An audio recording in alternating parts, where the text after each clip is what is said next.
स्वागत है आपका। मैं हूं आपके साथ आयुषी ओझा। खास खबर के साथ बुलेटिन की शुरुआत। बिलासपुर से बड़ी खबर। दिन दहाड़े ज्वेलर्स की दुकान में चली गोली, मामले में दूसरा आरोपी गिरफ्तार। शालीमार एक्सप्रेस से दूसरा आरोपी गिरफ्तार किया गया है। रेलवे स्टेशन से पुलिस ने किया गिरफ्तार। लूट के इरादे से आए बदमाशों ने चलाई थी गोली। जेवरात मांगने के दौरान हाथापाई हुई थी। विरोध करने पर लुटेरों ने गोली चला दी थी। दुकान संचालक के पैर में गोली लगी थी। संचालक को अस्पताल में भर्ती कराया गया है। मौके पर एसपी और भारी पुलिस बल पहुंची हुई थी। 3 में से 2 लुटेरे पकड़े गए हैं। शहर में चारों तरफ की गई नाकाबंदी। गोंडपारा इलाके की ये पूरी घटना बताई जा रही है।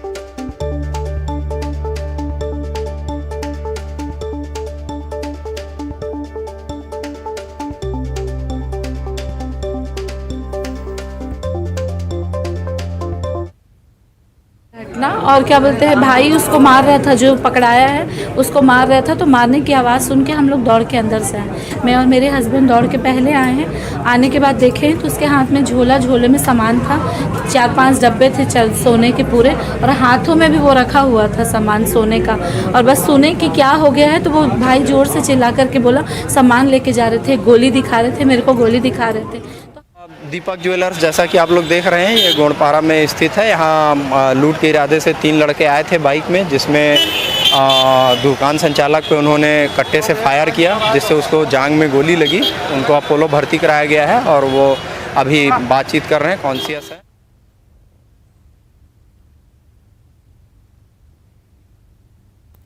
तो बता दें, दुकान संचालक पर गोली चलाई थी इन बदमाशों ने। गोली दिन दहाड़े चलाई गई थी ज्वेलर्स के संचालक पर। वहीं ज्यादा जानकारी के साथ विनोद, हमारे सहयोगी, हमारे साथ जुड़ चुके हैं। विनोद, क्या कुछ अपडेट है इस पूरे मामले को लेकर? साथ ही साथ अब ये देखा जा रहा है कि दूसरा आरोपी भी पकड़ाया गया है। ये है कि जो लूट का मामला सामने आया था, उसमें एक आरोपी तो पहले ही जो है हद से चढ़ गया था। स्थानीय लोगों की मदद से पुलिस तक पहुंचा दिया गया था, और उसके बाद उम्मीद थी कि उससे पूछताछ होगी तो कुछ क्लू मिलेंगे 2 और लोगों के लिए।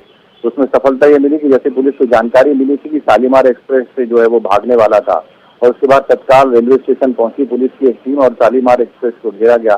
उसके बाद जो दूसरा आरोपी है वो भी पुलिस ने उसको हिरासत में ले लिया है।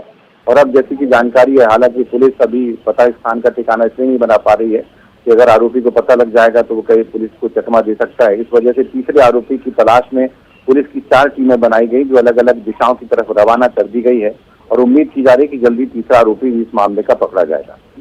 जी, तमाम जानकारी साझा करने के लिए विनोद आपका धन्यवाद। तो लूट के इरादे से आए बदमाशों ने गोली चलाई थी संचालक के ऊपर। दुकान संचालक के पैर में गोली लगी, जो कि अब जिला अस्पताल में भर्ती हैं। वहां पर उनका इलाज जारी है। लगातार इस पर नजर बनी हुई है, और साथ ही साथ अब देखा जा रहा है दूसरा आरोपी भी पकड़ा गया है। रायपुर से बड़ी खबर। प्रदेश भर के पुलिस अधिकारियों की अहम बैठक। एएसपी रैंक के अधिकारियों की बैठक। आईजी इंटेलिजेंस आनंद छाबड़ा ने ली बैठक। लॉ एंड ऑर्डर को लेकर चर्चा की गई है। तो बता दें, एसपी रैंक के अधिकारियों के साथ ये बैठक हुई है। बैठक में आईजी इंटेलिजेंस आनंद छाबड़ा ने ये बैठक ली। लॉ एंड ऑर्डर को लेकर चर्चा की गई है, किस तरीके से उसको दुरुस्त किया जाए, साथ ही साथ उस सब पर चर्चा की गई है। आईजी इंटेलिजेंस आनंद छाबड़ा ने ये बैठक ली है। आपको बताना चाहेंगे, लॉ एंड ऑर्डर को लेकर ये चर्चा हुई है। रायपुर से इस वक्त की ये बड़ी खबर हम आपको बता रहे हैं, जहां पर प्रदेश भर के पुलिस अधिकारियों की अहम बैठक देखने को मिली है।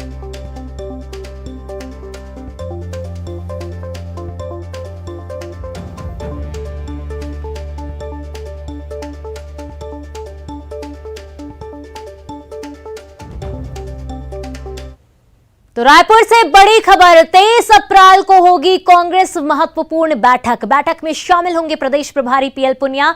कल शाम 7:45 पर रायपुर पहुंचेंगे पीएल पुनिया। रात 8:30 बजे सर्किट हाउस में कांग्रेस नेताओं से करेंगे मुलाकात। 23 अप्रैल को मोर्चा संगठन प्रकोष्ठ विभाग के प्रदेश अध्यक्षों की होगी बैठक। 23 अप्रैल शाम 6 बजे प्रदेश समन्वय समिति के सदस्यों के साथ होगी बैठक। बता दें, लगातार बैठकों का दौर जारी है। सर्किट हाउस में कांग्रेस के नेताओं से मुलाकात करेंगे, और साथ ही साथ 23 अप्रैल को मोर्चा संगठन और के साथ भी मुलाकात होनी है। प्रदेश समन्वय समिति के साथ भी ये बैठक होनी है। तो लगातार बैठकों का दौर जारी है। कांग्रेस की महत्वपूर्ण बैठक होने जा रही है 23 अप्रैल को। बैठक में प्रदेश प्रभारी पीएल पुनिया शामिल होंगे। कल शाम रायपुर पहुंचेंगे पीएल पुनिया, जिसके बाद वो बैठकों में शामिल होंगे। सर्किट हाउस में कांग्रेस के नेताओं के साथ वो बैठक करेंगे, मुलाकात करेंगे। प्रकोष्ठ विभाग के प्रदेश अध्यक्षों के साथ बैठक होगी। प्रदेश समन्वय समिति के सदस्यों के साथ बैठक होगी।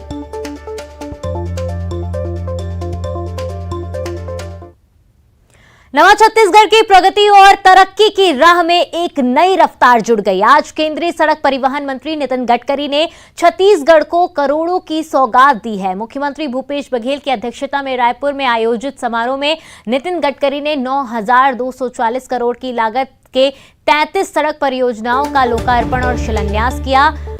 कचना खमारडी मार्ग में रायपुर विशाखापट्टनम रेलवे लाइन पर ओवरब्रिज का शिलान्यास किया गया। मनेन्द्रगढ़, सूरजपुर और चिल्फी कवर्धा सड़क पर अपग्रेडेशन परियोजनाओं का लोकार्पण किया गया। इस समारोह में 9,240 करोड़ की लागत के कुल 1,017 किलोमीटर लंबाई की 33 सड़क परियोजनाओं का लोकार्पण और शिलान्यास किया गया। मुख्यमंत्री के आग्रह पर केंद्रीय मंत्री नितिन गडकरी ने छत्तीसगढ़ में 300 करोड़ रुपए आरओबी के लिए देने की घोषणा की है। आरओबी के लिए 2022 से 23 के लिए 400 करोड़ रुपए देंगे। इस तरह से आरओबी के लिए कुल 700 करोड़ रुपए देने की घोषणा हुई है। सीएम की अधिकतर मांगों को नितिन गडकरी ने अपनी स्वीकृति देने की घोषणा की। गडकरी ने कहा कि 5 साल में अमेरिका जैसी सड़कें बनाएंगे। सीएम यदि साथ दे तो 2024 तक 1 लाख करोड़ की रोड बनवाएंगे। गडकरी जी के बारे में सभी जानते हैं कि निर्माण कार्य में जो सिद्धहस्त उनको है, शायद कोई और राजनेता है। जितनी समझ सड़कों के बारे में, ओवरब्रिज के बारे में, कनेक्टिविटी के बारे में उनको जानकारी पूरे देश के बारे में वो रखते हैं। बिरले ही राजनेता होंगे जो इतनी जानकारी रखते हैं। तो निश्चित रूप से चाहे वो किसी प्रदेश में हो, किसी उसमें कोई भी पार्टी की सरकार हो, कभी वो भेदभाव नहीं करते। गडकरी जी केवल अच्छे मंत्री ही नहीं है, बल्कि अच्छे वक्ता भी हैं। छत्तीसगढ़ राज्य में राष्ट्रीय राजमार्ग के संबंध में आपका ध्यान मैं आकर्षित करना चाहूंगा। पिछले वर्ष मैंने आपसे मुलाकात करके आग्रह किया था कि छत्तीसगढ़ के 3 मार्गों को राष्ट्रीय राजमार्ग घोषित किए जाने की आवश्यकता है, जिसमें रायगढ़, घरघोड़ा, धरमजयगढ़, पत्थलगांव मार्ग 70 किलोमीटर, अंबिकापुर, वाटरफनगर, बमनी, रेणुकूट, बनारस मार्ग लगभग 110 किलोमीटर, पंडरिया बाजार, गांडासराई मार्ग 37 किलोमीटर और अभी हमारे पीडब्ल्यूडी मंत्री ने जो बात बालोद और बेमेतरा की है उसे भी आप सम्मिलित करेंगे, ऐसा मैं आपसे आग्रह करता हूं। और आप जो राइस वाली जो बात है, इसमें आप इथेनॉल को अगर छत्तीसगढ़ में तैयार करेंगे तो इसमें बड़े प्रमाण पर पेट्रोल छत्तीसगढ़ से गायब हो जाएगा, जरूरत ही नहीं होगी। ये आप जरूर करेंगे जो ग्रीन फ्यूल है। मुख्यमंत्री जी ने जो राजमार्ग घोषित करने के लिए कहा था, वो अंबिकापुर, प्रतापपुर, पटरिया बाजार, ये सब मैं भारतमाला में पार्ट में निश्चित रूप से करके दूंगा। जो एमएलए एमपी जिन्होंने भी कहा है वो भी कर दूंगा। बाकी भी लगभग मैं काफी बातें लेके आया हूं और उसमें समय नहीं गवाऊंगा, क्योंकि आप सबके मांगों को मैं जाते समय आपको कागज दे दूंगा।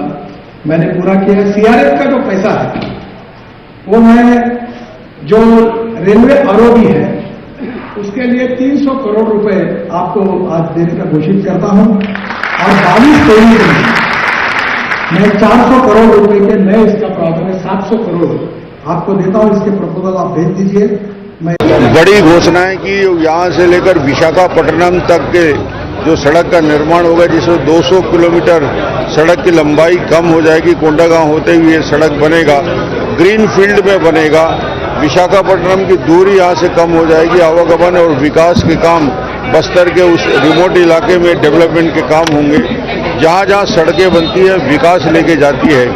और ये गडकरी जी का चमत्कार है कि जहाँ जो मांगा, आज मुख्यमंत्री जी को, गडकरी जी को धन्यवाद देना चाहिए कि उन्होंने जो भी बात मांगी गडकरी जी ने उस सारी बातों को पूरा किया। केंद्रीय मंत्री नितिन गडकरी मुख्यमंत्री निवास पहुंचे, जहां सीएम भूपेश बघेल के परिवार ने गडकरी का स्वागत किया। सीएम भूपेश बघेल ने केंद्रीय मंत्री नितिन गडकरी को लंच पर आमंत्रित किया था। सीएम ने सोशल मीडिया पर स्वागत का फोटो शेयर किया।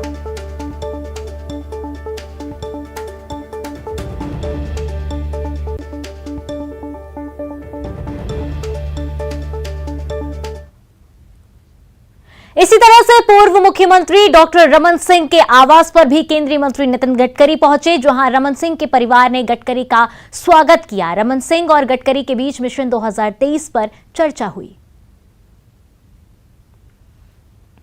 तो तस्वीरें देख रहे हैं, जहां पर देखा जा रहा है कि रमन सिंह के परिवार से गडकरी ने मुलाकात की और उनका जमकर स्वागत किया गया। साथ ही साथ देखा गया कि मिशन 2023 पर उस पर चर्चा की गई और साथ ही साथ देखा जा रहा है कि रणनीति भी तैयार की जा रही हो। गढ़चिरौली से बड़ी खबर। महाराष्ट्र के गढ़चिरौली पुलिस को मिली बड़ी कामयाबी। 18 लाख के 4 इनामी नक्सली गिरफ्तार किए गए हैं। बड़ी वारदात को अंजाम देने के फिराक में थे नक्सली। 2 नक्सली एसीएम के हैं सदस्य। सादे कपड़े में वारदात को अंजाम देने के लिए पहुंचे थे गांव में। मुखबिर की सूचना पर हुई नक्सलियों की गिरफ्तारी। पकड़े गए नक्सली कई बड़ी वारदातों में शामिल रहे हैं। तो महाराष्ट्र के गढ़चिरौली में पुलिस को कामयाबी मिली है। 18 लाख के 4 इनामी नक्सली गिरफ्तार किए हैं। बड़ी वारदात को अंजाम देने के फिराक में थे नक्सली, जिसके बाद 2 नक्सलियों को एसीएम के सदस्य बताए जा रहे हैं। मिली थी कि भामरागढ़ तालुका का दुर्गम एक गांव है नीलगुंडा, उस गांव में कुछ नक्सल आए हुए हैं। उस इन्फॉर्मेशन के हिसाब से हमने फिर C60 पार्टीज़ का ऑपरेशन प्लान किया। C60 पार्टीज़ जब आज पहाटे वो गांव को सर्च कर रही थी, तो वहाँ पर जो 4 नक्सल छुपे हुए बैठे थे, उन्होंने वहाँ से भागने का प्रयत्न किया। हमारी पार्टीज़ ने उनका पीछा करके उनको पकड़ा है। 4 जो नक्सल हैं उनका नाम है, एक है मारुति उर्फ माणिक, जिसके ऊपर 6 लाख की बख्शीश है, जो एरिया कमेटी मेंबर था।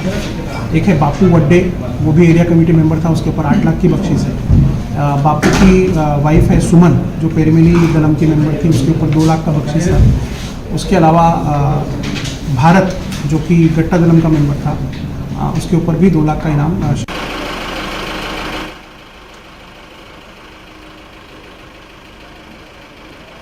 तो गढ़चिरौली से ये खबर हम आपको बता रहे हैं, जहां पर महाराष्ट्र के गढ़चिरौली पुलिस को बड़ी कामयाबी मिली है। 18 लाख के 4 इनामी नक्सली गिरफ्तार किए गए हैं। बड़ी वारदात को अंजाम देने की फिराक में नक्सली थे।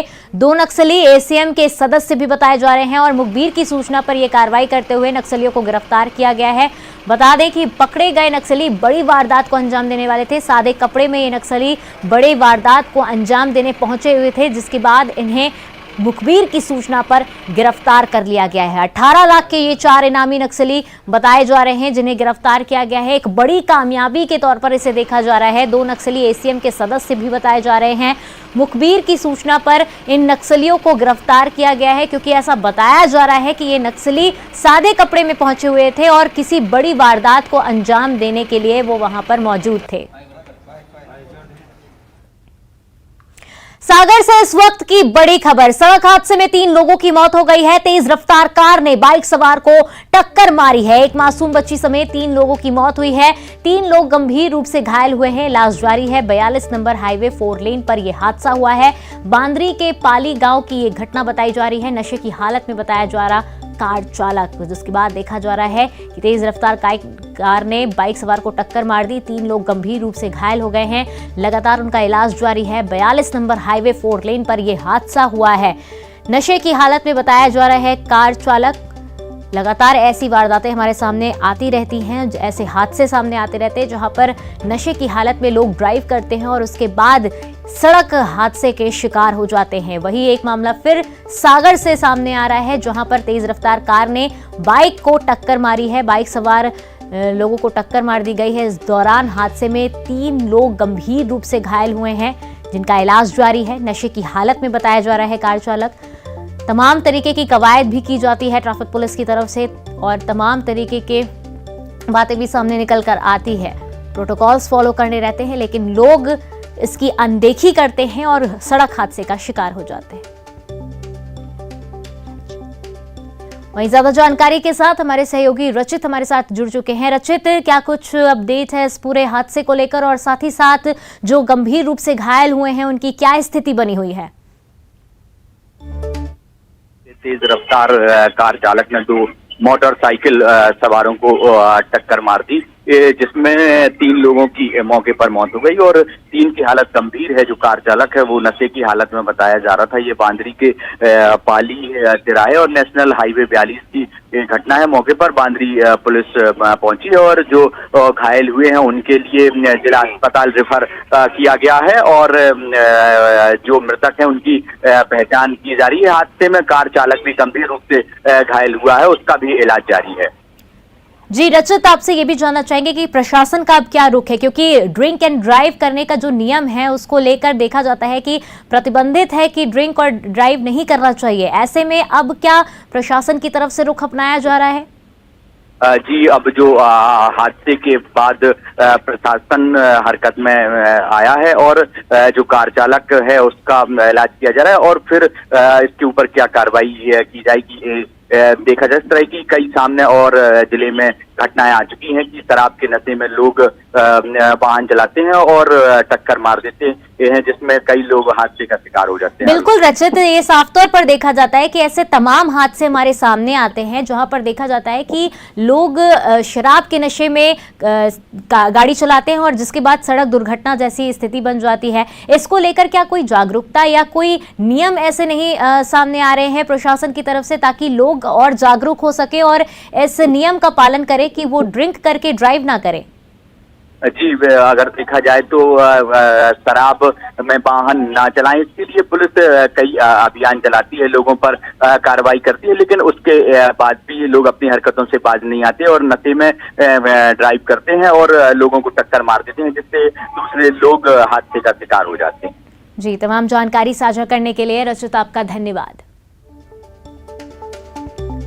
नशे की हालत में बताया जा रहा था कार चालक, जिसके बाद अभी उसका इलाज जारी है और उसके बाद कार्रवाई की बात सामने आ रही है।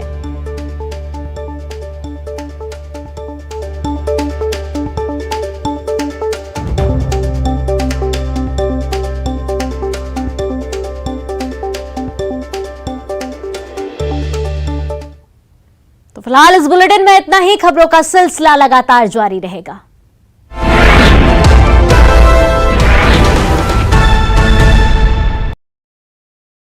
सेवा दिवस पर लोक सेवकों को